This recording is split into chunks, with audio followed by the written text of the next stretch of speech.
Next, let us talk about the shear resistance of reinforced concrete members. When we talk about the shear resistance, we are referring to the ultimate limit state. That means when calculating the design shear load, you will need to adopt the factor of safety 1.35 for GK and 1.5 for QK. As you can see from the summary table here, there are two sets of equations related to the shear resistance of RC members. The first set of equations here is for you to determine the shear capacity of the RC member itself. We have VRDC and VRDC mean. The VRDC and the VRDC mean, it will determine the minimum capacity of the concrete member, where the VRDC incorporate the amount of reinforcement bar into the calculations, taking into the account of the reinforcement bar's contributions to the shear resistance. Whereas VRDC mean consider purely the shear resistance of the concrete itself. The two VRDC here will determine the shear capacity of the concrete member. Now you're going to use this VRDC for you to check whether shear reinforcement shall be required. When your VRDC is greater than the design shear load, that means the concrete members has sufficient shear capacity on its own, and therefore it does not require any shear reinforcement. Shear reinforcement will be required when the VRDC is less than the design shear load, VED. In the case that the shear reinforcement is required, then you will use the second set of equations. These equations is for beams. First, you will need to check your VRDC max as 22 degree and VRDC max at 45 degree for you to determine the shear angles within the member. If the shear load is less than VRD max 22 degree, you will assume the shear angle theta equals to 22, which later you design the amount of shear reinforcement on basis of the shear angle 22 degree. You use VRD max 45 degree to check if the estimated shear angles exceeded 45 degree. When the shear load is greater than VRD max 45 degree, that means the shear angles is greater than 45 degree. You will need to redesign the section. As the 45 degree, it will be considered as the limits in terms of the shear resistance of that particular member. Now, in the case that your shear loads fall in between these two VRD max, you will use these equations for you to find the shear angle, and based on the angle calculated, you're going to adopt into the equations for you to determine the amount of shear reinforcement to be provided in the beam. Based on whatever shear reinforcement calculated, you're going to check it against the minimum shear length using this formula.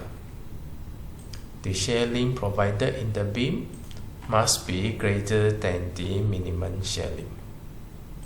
Knowing the functions of these two sets of equations, let us compare the design of shear resistance of a beam, slab, and the staircase. If you observe the summary table here, you will see that the equations used to determine VRDC is applicable for the slab and the staircase. Normally, they are not required for the beam. Now, if you see the equations for you to determine the shear length, it is applicable to the beam, and they are not likely to be used in the staircase and this slab.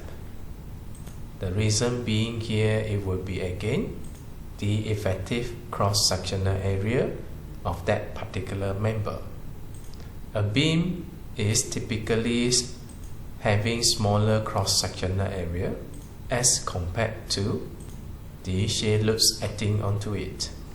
Because of the limited shear areas, normally shear reinforcement will be required. Otherwise, the member will fail in shear loops. However, when come to the slab and the staircase, they are considered large panels. The cross-sectional areas is relatively large as compared to the shear loops acting onto them. Because of the large shear area, there is a high chance for those members to pass in shear resistance without requiring any shear reinforcement. Now you will need to confirm whether the shear areas is sufficient. Is it true that shear reinforcement is not necessary? That's why for the design for the shear resistance for the slab and the staircase, normally you will check against the VRDC and VRDC mean. You might be asking whether this set of equations is also applicable to the beam. Theoretically, yes. You can choose to adopt these equations for you to check the VRDC of the beam. But because of the limited cross-sectional areas of a beam, normally it will end up the beam does not have sufficient shear resistance, and therefore shear length is required.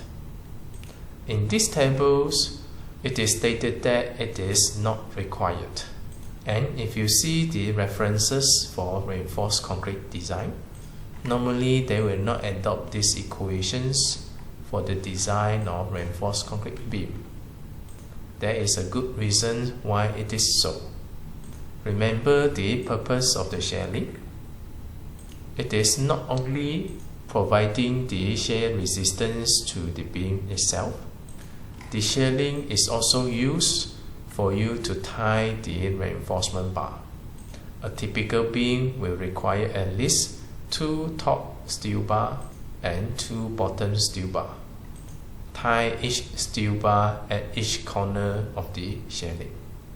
The shear length helps to ensure the reinforcement bar are in positions, so that later during the casting process, the reinforcement will remain at its intended locations, even though when the casting of the concrete are being vibrated for compacting purposes. That means no matter what, you will require the shear length in the beam anyway. That means even though you check here the beam size is sufficient with sufficient VRDC, you're going to provide the shear length anyway. And the shear length will have to be at least the minimum shear length. To make it simple, a beam has relatively small cross-sectional area. There is a high chance that shear length shall be required. Even though shear length is not required, you will still need to provide minimum shear length. Either way, this set of equations is sufficient to cater for all the conditions, whether the shear length is required or not required. Because of that, applying this set of equations for the beam design, it will be redundant. That's why normally we don't apply these equations for the beam.